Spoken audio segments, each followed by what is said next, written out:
Assalamualaikum warahmatullahi wabarakatuh. Pada video ini, saya akan menjelaskan teori mengenai metode pencatatan persediaan, dan pada akhir video akan ada contoh soal serta pembahasannya agar kita sama-sama lebih memahami materi metode pencatatan persediaan ini.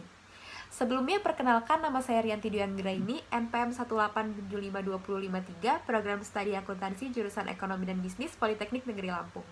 Pembuatan video ini bertujuan untuk memenuhi tugas mata kuliah praktikum akuntansi keuangan menengah dan memberi manfaat untuk kita semua. Perlu kita ketahui terlebih dahulu, apa sih tujuan kita mempelajari metode pencatatan persediaan ini?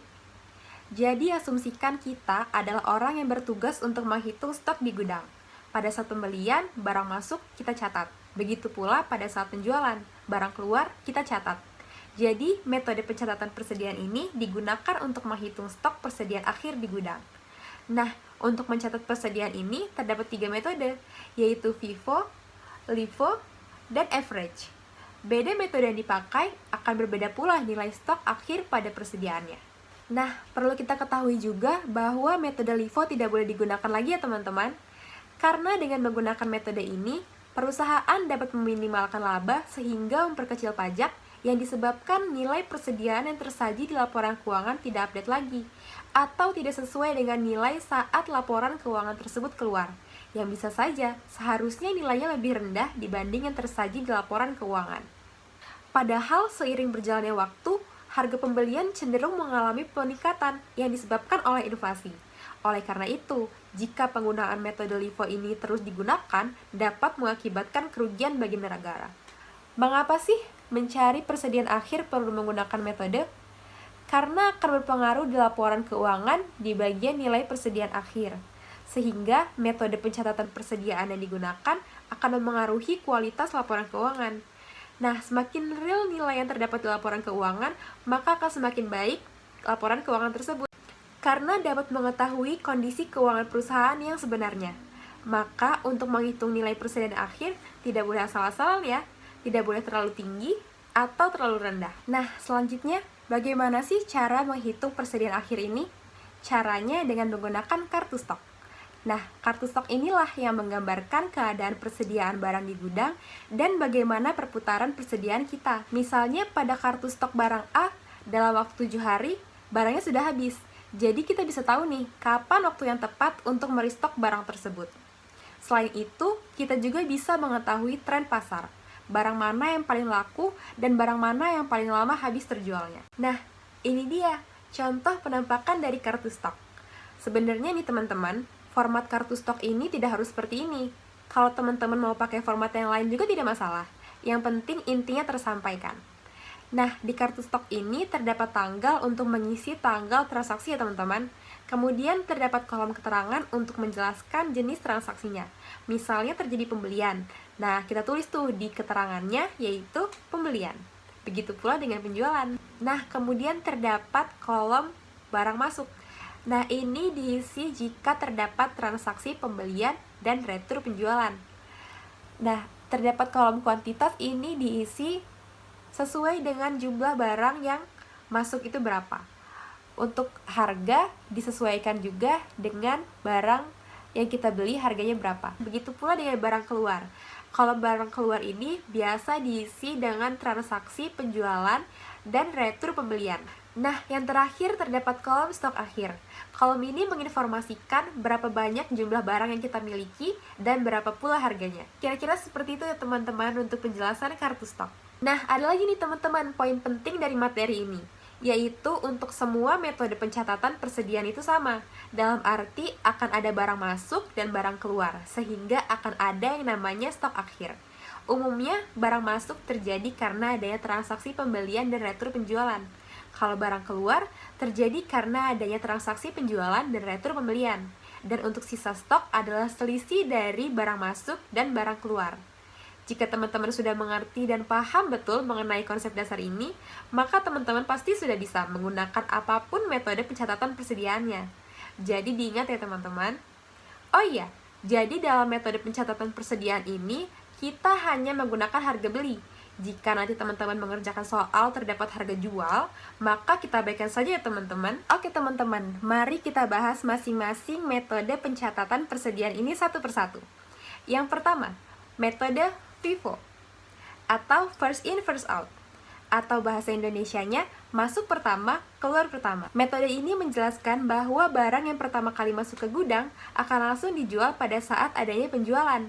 Misalnya nih, kita membeli suatu barang sebanyak 3 kali. Yang pertama kita beli sebanyak 10 unit, yang kedua 20 unit, dan yang ketiga 30 unit. Kemudian ada customer nih yang ingin membeli barang ini. Nah, yang kita jual pertama adalah barang yang kita beli pertama kali tadi, sebanyak 10 unit, atau tergantung keinginan customer ini. Jika stok barang yang pertama sudah habis, maka kita ambil stok dari barang yang kita beli yang kedua tadi ya teman-teman. Nah, jadi intinya untuk metode ini, yaitu barang yang keluar atau dijual akan berurutan sesuai dengan urutan barang yang masuk yang kita beli mulai dari awal hingga akhir. Mungkin teman-teman sudah banyak mendengar nih bahwa metode ini adalah metode yang cukup bagus dan cukup akurat. Mengapa sih bisa dikatakan seperti itu? Saya akui juga nih bahwa pendapat ini benar. Begini misalnya, ketika pada akhir tahun dan kita menghitung stok barang, kita memiliki stok sebanyak 25 unit. Jika kita menggunakan metode ini, maka harga akan mengikuti harga yang terakhir kita beli, karena dia first in first out. Otomatis barang yang pertama kali kita beli sudah keluar semua, hanya tersisa barang yang terakhir kali kita beli dengan harga yang terbaru. Sehingga nilai persediaan di laporan keuangan merupakan harga pada saat laporan keuangan tersebut terbit. Nah, jika kita menilai persediaan kita benar, maka dapat dikatakan bahwa laporan keuangan kita ini baik dan dapat mencerminkan keadaan perusahaan yang sebenarnya. Selanjutnya, metode pencatatan persediaan yang kedua, yaitu LIFO atau last in first out. Masuk terakhir, keluar pertama. Nah, pada metode ini, barang yang dijual pertama adalah barang yang terakhir masuk ke gudang atau barang yang terakhir kali kita beli. Misalnya nih, kita membeli barang sebanyak 3 kali. Yang pertama kita beli sebanyak 10 unit dengan harga 1.000. Yang kedua kita beli 10 unit dengan harga 1.500. Dan yang ketiga kita beli 10 unit dengan harga 2.000. Kemudian ada customer nih yang ingin membeli barang ini. Nah, yang kita jual ke customer ini adalah barang yang terakhir kali kita beli, yaitu barang dengan harga Rp2.000 ya teman-teman. Nah, pada akhir periode, nilai akhir persediaan yang tercatat adalah nilai dari persediaan yang sudah tidak update lagi teman-teman. Jadi bisa kita katakan bahwa metode ini kurang bisa mencerminkan kondisi perusahaan yang sebenarnya. Oke lanjut, metode pencatatan persediaan yang ketiga, yaitu metode average atau rata-rata. Jika kita menggunakan metode average atau rata-rata ini, pada kartu stoknya hanya terdapat satu harga jual atau satu nilai, yaitu nilai rata-rata dari transaksi pembelian dan penjualan barang. Misalnya nih, kita membeli barang sebanyak 10 unit dengan harga Rp10.000, kemudian kita beli lagi sebanyak 5 unit dengan harga Rp20.000. Nah, harga yang terdapat di stok akhir yaitu 10.000 ditambah 20.000 dibagi dengan 10 ditambah 5 unit. Jadi, harga pada stok akhirnya yaitu Rp2.000 ya teman-teman. Intinya pada metode ini, harga langsung dirata-ratakan. Jadi, kalau teman-teman beli dari awal hingga akhir itu harganya sama, maka harganya pun akan tetap sama. Baiklah teman-teman, untuk teorinya saya rasa sudah cukup. Agar lebih memahaminya, mari kita lanjut ke contoh soal. Nah, ini dia contoh soalnya. PT Ana Elsa adalah perusahaan yang bergerak di bidang kecantikan. Berikut ini adalah transaksi PT Ana Elsa selama bulan September tahun 2020. Nah, di sini sudah ada transaksinya ya teman-teman. Instruksinya catatlah transaksi tersebut ke dalam kartu stok dengan menggunakan metode FIFO, LIFO, dan average. Yang pertama, mari kita kerjakan dengan menggunakan metode FIFO. Transaksi yang pertama terdapat saldo awal sebanyak 100 unit dengan harga 10.000. Maka kita masukkan di kolom tanggal, yaitu tanggal 1 September. Keterangannya kita masukkan saldo awal. Karena ini merupakan saldo awal, maka langsung kita masukkan di kolom stok akhir dengan kuantitas 100 unit dan harganya Rp10.000. Dan jumlahnya yaitu adalah perkalian antara kuantitas dengan harga per unit. Jadi Rp1.000.000 ya teman-teman. Lanjut ke transaksi kedua, terdapat pembelian tanggal 4 September ya teman-teman. Nah, langsung kita isi di tanggalnya 4 September dan keterangannya pembelian. Karena ini merupakan transaksi pembelian, maka yang kita isi adalah kolom barang masuk ya teman-teman. Kuantitas sebanyak 500 unit dengan harga Rp12.000 per unit. Maka jumlahnya 500 dikali dengan Rp12.000. Untuk kolom stok akhir, kita catat dulu nih saldo awal kita tadi sebanyak 100 unit dengan harga Rp10.000. Lalu di bawahnya kita catat pembelian kita tadi sebanyak 500 unit dengan harga 12.000 per unitnya ya teman-teman. Jadi per tanggal 4 September kita memiliki stok sebanyak 100 unit dengan harga 10.000 dan 500 unit dengan harga Rp12.000 per unitnya. Lanjut ke transaksi yang ketiga, terdapat retur pembelian tanggal 12 September sebanyak 50 unit ya teman-teman.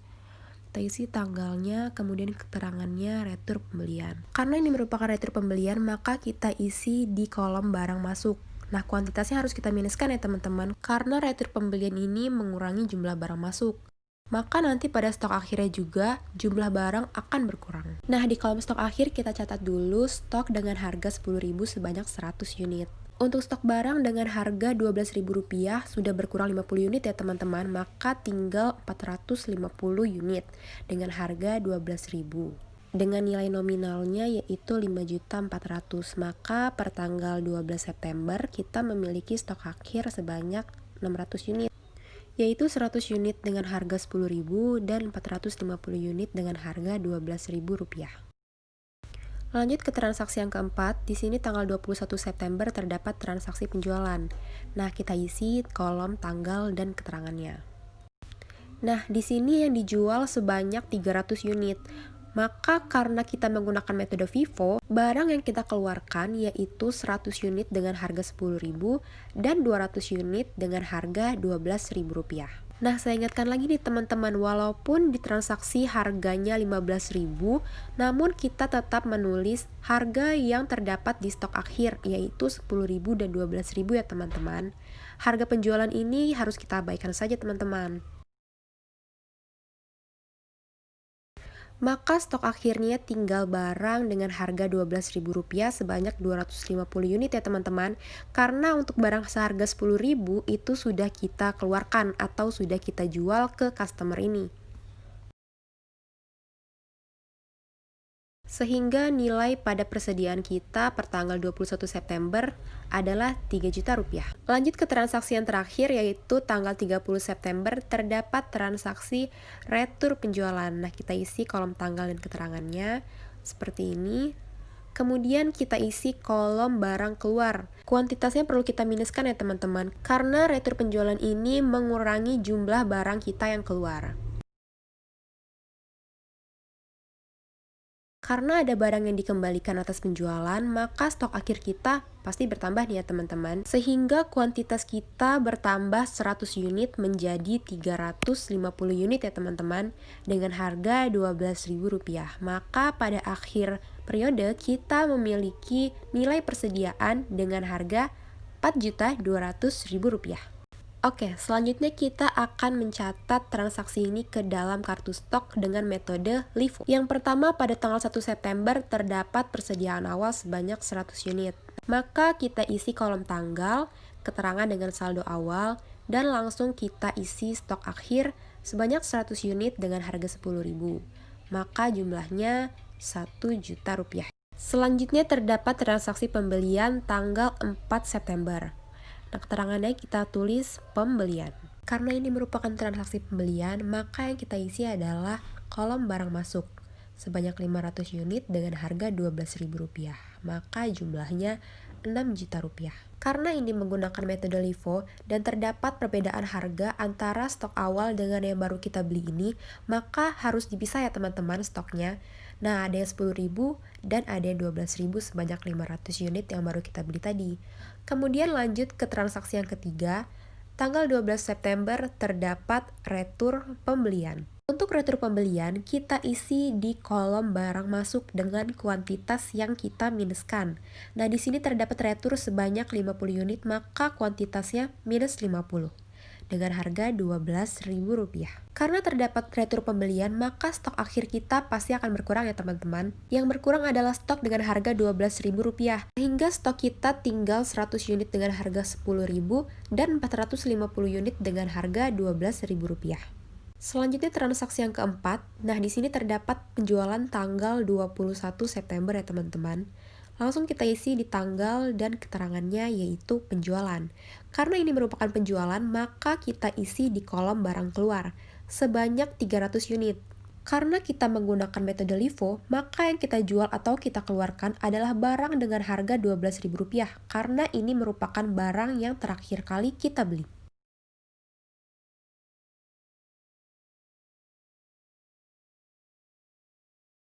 Nah, seperti ini ya teman-teman. Maka pada stok akhirnya akan menunjukkan stok dengan harga 10.000 sebanyak 100 unit dan barang dengan harga Rp12.000 tinggal 150 unit karena sudah kita keluarkan sebanyak 300 unit tadi ya teman-teman. Lanjut ke transaksi yang terakhir. Nah, di sini tanggal 30 September terdapat transaksi retur penjualan. Maka kita isi di tanggal dan keterangannya seperti ini ya teman-teman. Karena ini merupakan transaksi retur penjualan, maka yang kita isi di kolom barang keluar dengan kuantitas yang kita minuskan, karena mengurangi kuantitas penjualan.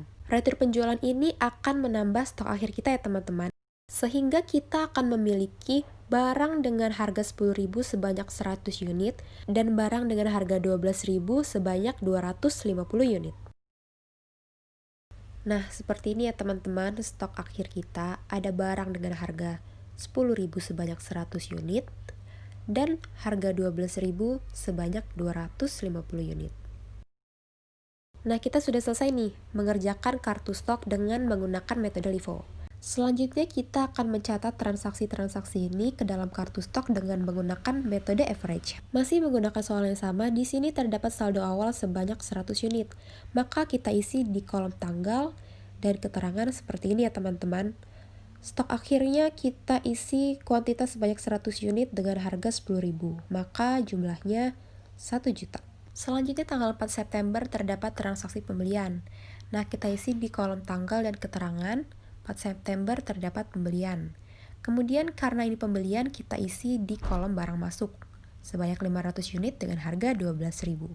Karena ini menggunakan metode average, pada stok akhirnya, kuantitas kita tambahkan dulu nih. Kuantitas yang sudah ada ditambah dengan yang baru masuk, sehingga ada 600 unit. Dan untuk jumlahnya juga kita tambahkan ya teman-teman. Tadi ada 1 juta ditambah dengan yang baru masuk yaitu 6 juta. Nah, untuk harganya kita rata-ratakan nih antara jumlah dibagi dengan jumlah kuantitas. Sehingga harga per unitnya yaitu Rp11.667.000. Selanjutnya terdapat retur pembelian tanggal 12 September ya teman-teman. Nah, ini kita catat di tanggalnya 12 September dan keterangannya retur pembelian. Nah, karena retur pembelian seperti biasa kita minuskan kuantitasnya sebanyak 50 unit. Untuk harganya kita menggunakan harga beli tadi ya teman-teman, Rp12.000. Maka jumlahnya minus Rp600.000. Nah, untuk stok akhirnya kita jumlahkan nih, kuantitasnya 600 ditambah dengan minus 50. Maka akan menunjukkan 550 unit ya teman-teman. Untuk jumlahnya juga seperti itu, 7 juta ditambah dengan minus Rp600.000. Maka jumlahnya senilai Rp6.400.000. Nah, untuk harganya kita rata-ratakan nih antara jumlah dengan jumlah kuantitas, sehingga harga terbaru yaitu Rp11.636.000. Selanjutnya tanggal 21 September terdapat penjualan. Karena ini merupakan transaksi penjualan, maka kita isi di kolom barang keluar, sebanyak 300 unit. Untuk harganya kita menggunakan harga yang terbaru ya teman-teman, yaitu Rp11.636. Maka jumlahnya yaitu Rp3.499.909. Sehingga pada stok akhir kita tinggal memiliki barang sebanyak 250 unit dengan harga Rp11.636 dengan jumlah Rp2.909.091. Nah, transaksi yang terakhir terdapat retur penjualan tanggal 30 September. Maka kita isi tanggalnya 30 September dan keterangannya retur penjualan. Karena ini merupakan retur penjualan, maka kita isi kolom barang keluar ya teman-teman dengan kuantitas yang kita minuskan. Sebanyak 100 unit dengan harga yang kita jual tadi ya teman-teman, yaitu Rp11.636. Retur penjualan ini akan menambah stok akhir kita ya teman-teman, maka stok akhir kita akan tersisa 350 unit dengan harga yang terbaru yaitu Rp11.636. Maka kita memiliki persediaan dengan nilai Rp4.072.727. Oke, sudah selesai. Seperti itu ya teman-teman, mencatat transaksi ke dalam kartu stok dengan menggunakan metode average. Baiklah, saya rasa cukup. Mohon maaf bila terdapat kesalahan. Terima kasih sudah menonton. Wassalamualaikum warahmatullahi wabarakatuh.